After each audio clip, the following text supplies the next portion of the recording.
I kept having to find this way, and growing up in a Christian home, like I had these biblical principles, but faith has been one of those really hard things for me, because I need something I can put my fingernails into. I need something I can taste, I can feel, I can smell, that I can get like if I do A, I'm going to get B. And because I didn't like having things unknown, being out of control. And with all these things that I would put my effort in and it wouldn't come to fruition, largely because of either my bad choices or just not leaning in long enough. I even enrolled in the Marine Corps, went to MCRD, and I was in boot camp, and it was about 6-7 weeks in, and got pneumonia. And because I'm passing out on the obstacle course and passing out during doing drill, like, what the fuck's wrong with me? They sent me to sick bay, and the medic, he sent me back. He goes, you just need to get some rest in the rack. So I went back to the barracks, and of course, drill instructor Sajewski wouldn't have any of that. He yanked me out of the rack and put me out back in training. If you're not dead, you're training. And it's just like my body kept failing, so I tapped out. I was like, just send me home. Like, I can't. Getting bent left and right, because I ended up being a squad leader, and my whole squad's having to pay the price for me. And it was kind of an escape for me to run away from, because I figured, well, maybe this will just be something I can just kind of mindlessly go into and let the government tell me what to do. And then that didn't pan out. So I came home, and I'm like, what the fuck? What the fuck am I going to do? And so I'm going to give this a shot. I'm going to give this a shot. I'm going to give this a shot. And through it all, I kept finding, though I was looking at myself as if I was incapable. And until I realized, I'm the common denominator. I'm the common thread through my entire life. And all this shit's gone south. But I've also come through all this shit. And it was about 11 years ago, November 5th, 2010. I woke up 3 a.m., wrote this poem. It's called I Decide. And, people would ask me when I was a triathlete cyclist, I'm in high school, they're going getting drunk at the lake. How do you ride 100 miles on your bike? How do you do butt? I just decide to. Like, it's one pedal stroke after another. I'm just going to put my shit on, get on my bike, and I'm going to fucking go. And I'm going to go as fast and far as I want, right? And I'm going to end up home because I got work or I got shit to do. And when I wrote this poem, it kind of answered that, it's that internal drive. It's a choice. Everything is a choice. And it was kind of this awakening moment for me. And when I found myself in Nigeria, I was doing a photojournalism project for a nonprofit, put in water wells. There are two things that happened. I thought, I'm dead. I'm not going home. I got cameras, but I'm here to do a photojournalism project. And I would document. I had a Go phone you get in Nigeria. And I had one friend that had access to all my social media, gave all my stuff to, including videos I made for my kids, letters I wrote, because they said you have to just prepare for whatever. But you're going to be safe. You'll be fine. It wasn't fine. There was elections going on, crazy shit. Nigeria, it was nuts.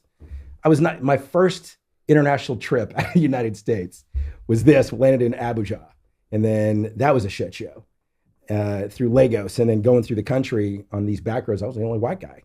Ended up in these two predicaments. And for me to be sitting here right now should have happened. Like, I should be dead. I should be eating dirt, growing weeds in Nigeria somewhere. And I had this moment of, I'm done. Like, this is it. And I was journaling every day, and I would talk to the video camera as kind of my way to document what I was going through. And I had nothing, absolutely nothing. I was completely paralyzed by fear.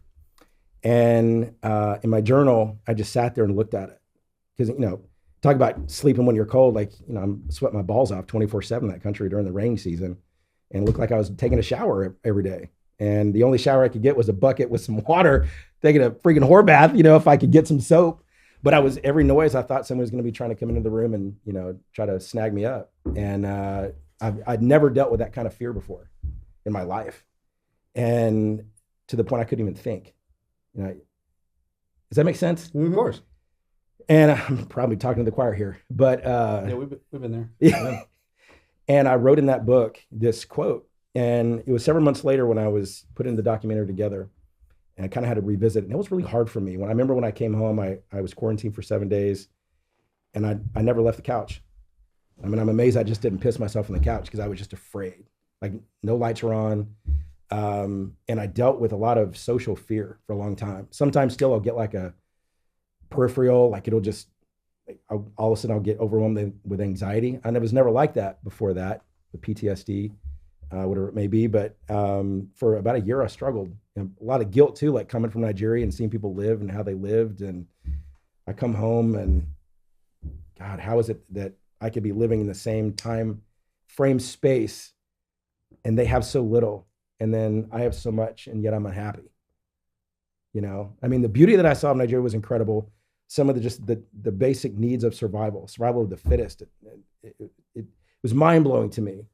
So when I was putting this whole documentary together, I came across this page where I wrote this quote down, and that quote really kind of, I didn't realize it was going to be my own epiphany that I wrote to myself. And I ended up having it tattooed down my entire spine. And the guy came to my house. My kids got to watch it. It's about 4 or 5 hours of just grueling pain. You guys know what I'm talking about. Spine sucks. Yeah.